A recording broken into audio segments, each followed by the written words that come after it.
get your mind and body in sync with each other, you're unstoppable. You have a confidence that can tear down all the walls and all the fears of your life. And it just takes that first step, that very first step. So when people go and they go into these diets and stuff and they try it, they give it like a week or two and they quit. I would really encourage you guys to really say, you know what, I'm not going to say no, I'm not going to quit, I'm not going to judge it for 8 months or 6 months. I'm going to stay true to the course, and at the end of 6 months, then I'll do an azimuth check. I'll get my report card back and see where my strengths, where my weaknesses are, and then reapply what I've learned to make it even more efficient. And it's always growing. Your body's always changing and adapting, so you need to be smarter than and keep changing it for it. You can't do the same thing over and over again and expect the same results. It's not going to happen that way.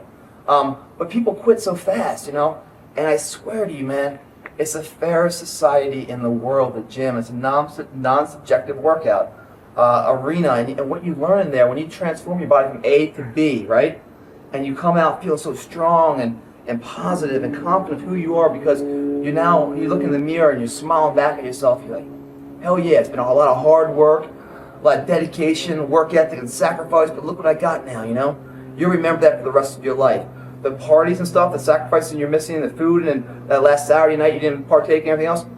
10 years down the line, tell me 5 years ago, what was a party that happened this weekend? You don't know that. You don't remember that. But what you do remember is a pride, of overcoming something and achieving something concrete. A non-tangible identity right there, Bam, I see the picture of it too, It's awesome. And that right there gives you a power inside to overcome other theaters of life.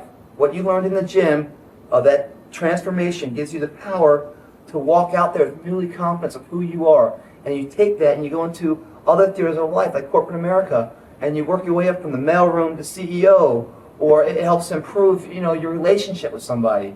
It's all win-win stuff, and all it takes is a little willpower. If you really put it down on paper, it's like, I'm going to eat this fatty food, right? For that temporary satisfaction.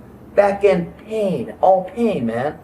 And you don't feel good, you're slower, you're out of shape, and you start to get depressed, man. That's a cancer that cannot heal itself with depression.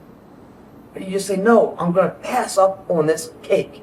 I'm going to go to the gym and work out. And then that one day of that, you're like, man, I feel good about myself.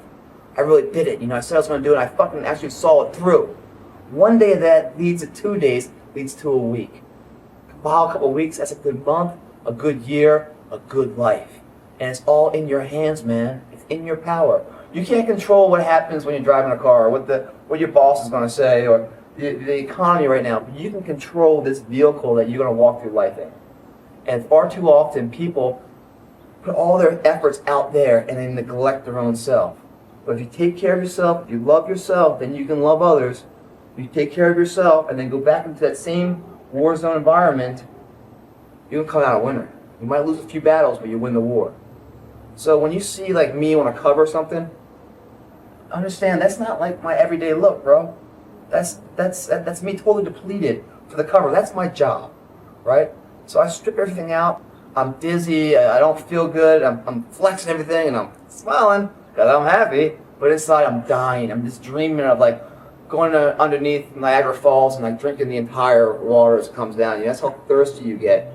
But I sacrifice that moment for the pain of that. I take on the pain. I welcome the pain for the back end pleasure, pride, accomplishment, having a cover to show my grandkids one day. That cover goes on a newsstand and maybe somebody's having a rough day and sees it as an article and inspires them to get in shape.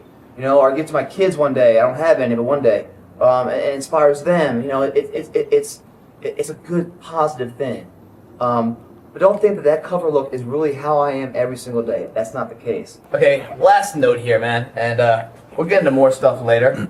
But whenever you feel the urge to like eat a pizza or something, I want you to do me a favor.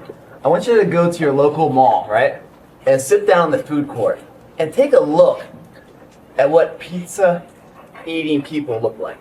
It'll blow your mind. So then you look at that pizza you want to eat, then look at the people that eat it, and then ask yourself, do I want to look like that? And if your answer is yes, order one. I don't think your answer is going to be yes, though. How about you guys? You guys want some pizza? You guys want a big milk bone? How about that? Okay. Anyway, this is Greg Plitt helping you stay fit. Thanks for watching. I can go feed my puppies now. Come on, guys, let's go.